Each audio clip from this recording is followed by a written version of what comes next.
The Plymouth Hemi Cuda Convertible was so impractical, owners dumped it faster than a bad blind date. Yet today, this car sells for millions. Why? Well, because when it comes to muscle cars, scarcity is everything, and these 10 beasts are the rarest to ever roar down the street. In 1970, Plymouth created the ultimate convertible muscle car, a 426 Hemi V8 producing 420 horsepower in a drop-top body. This is the 1970 Plymouth Hemi Cuda Convertible, so rare that only 14 were ever built. The price tag was astronomical, and the Hemi's temperamental nature scared away most buyers. Most buyers also couldn't justify paying nearly twice the cost of a standard muscle car, especially when the Hemi was unsuitable for daily driving. This combination of America's most feared engine and an open-top body proved too expensive and impractical for all but the wealthiest enthusiasts. Most of the 14 survivors were shipped to Canada, so if you spot one in the US today, you've basically found an automotive Atlantis. Chevrolet's Capo program created the ultimate drag racing Camaro in 1961, an all-aluminum 427 V8 making over 500 horsepower, but it cost more than most people's houses. That car is the 1969 Chevrolet Camaro ZL1, a street-legal race car that bankrupted its way to legendary status. Only the most serious racers could afford it, as this race-bred engine was originally developed for Chevrolet's Can-Am race cars. The astronomical price kept all but 69 buyers away, making it one of the most expensive muscle cars ever, and so most ended up in collections rather than on drag strips where they belonged. You'd never guess that the 1969 Chevrolet Camaro ZL1's engine cost more than a house back then. No wonder most of these ended up as garage art instead of dragstrip warriors. By 1971, the writing was on the wall for American muscle cars. Insurance companies were charging astronomical premiums, and Pontiac was about to kill their most iconic performance nameplate ever. That final nameplate is the 1971 Pontiac GTO Judge Convertible, the farewell performance with only 17 ever built. They built one final convertible version powered by a 455 cubic inch V8, but with rising costs and declining demand, you could count the total production on your fingers and toes. This was the last hurrah for the Judge nameplate, making it a rolling obituary for the muscle car era. Bet you didn't realize the 1971 Pontiac GTO Judge Convertible was the final nail in the coffin for the Judge name. Only 17 were built, and they killed it right after. Talk about going out with a bang. While everyone was going crazy over Chevelles and Cudas in 1970, one manufacturer quietly built the muscle car with the most torque of any production car that year. A 455 cubic inch V8 delivering a massive 510 pound-feet of torque, enough to smoke tires in any gear. That underdog is the 1970 Buick GSX Stage 1.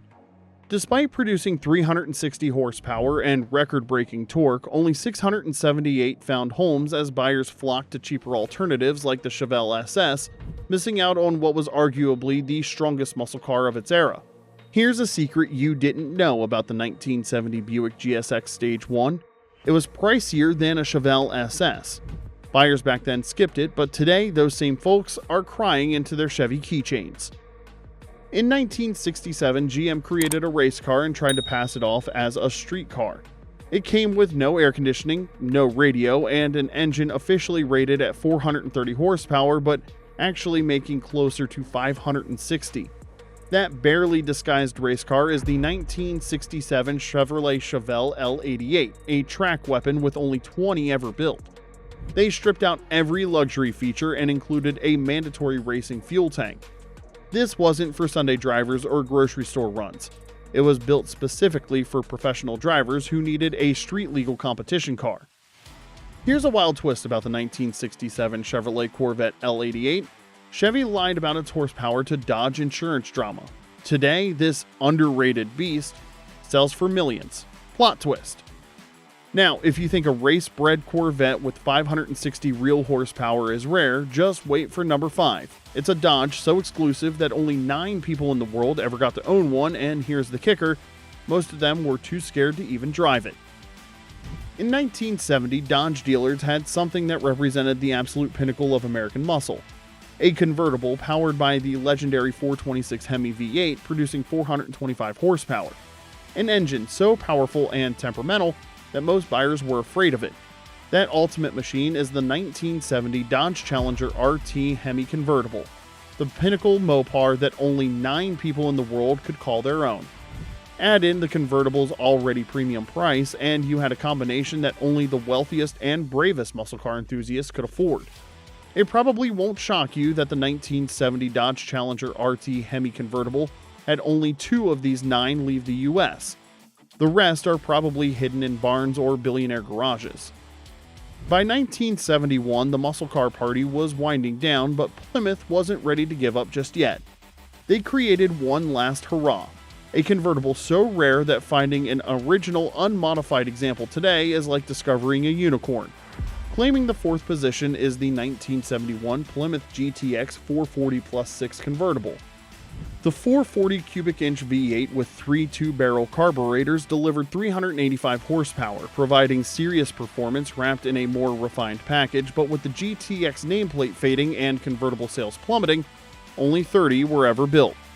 Spilling the tea on the 1971 Plymouth GTX 440 plus 6 convertible, most got butchered by modders. Finding an original? Well, that's the ultimate Mopar treasure hunt.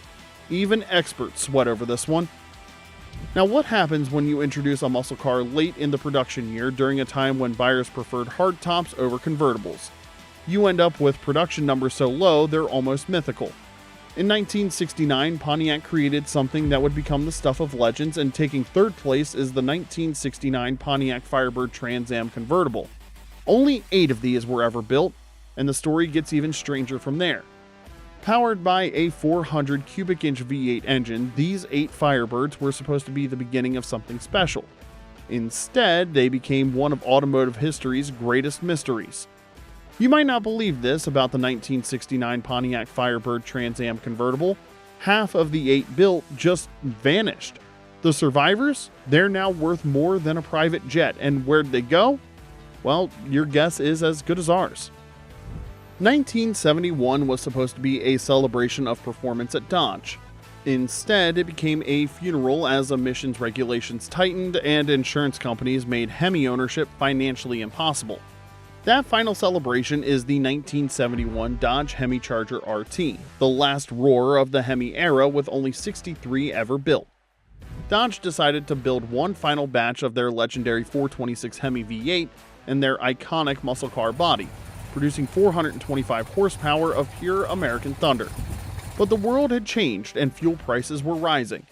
Only 63 buyers stepped up for what would be the last Hemi-powered version of this legend, marking the end of an epic in American automotive history. Here's a crazy nugget about the 1971 Dodge Hemi Charger RT. Racers stripped most of them for parts. Now, a factory original is rarer than a civil internet debate. If you own one, you can flex hard. And now, the king of them all. This isn't just a rare muscle car, it's a rolling middle finger to subtlety, with a wing so big that parking was a nightmare. The number 1 spot might have 503 built, but good luck finding one that wasn't wrecked, raced, or hidden away. In 1969, NASCAR ruled everything in American motorsports, and manufacturers had to build street versions of their race cars to compete. Most companies built conservative, practical versions, but one manufacturer went completely insane. That insane creation is the 1969 Dodge Charger Daytona 426 Hemi, the space-age muscle car that looks like it fell from another planet. They stuck a massive 18-inch nose cone on the front, bolted a 23-inch tall rear wing on the back, and stuffed a 426 Hemi V8 producing 425 horsepower under the hood. The result looked like it belonged in outer space, not on American highways. Dodge had to build 503 street versions to qualify for NASCAR, but most owners found these aerodynamic beasts nearly impossible to live with in the real world. Did you know that giant wing made parking a nightmare? Most owners sold theirs fast, clueless that they dumped the Mona Lisa of muscle cars. Which one of these muscle cars surprised you the most? Was it the 6-figure rarity of the Hemi Cuda Convertible, or perhaps the mysterious disappearance of those Trans Am convertibles? Thanks for watching, and we'll see you next time.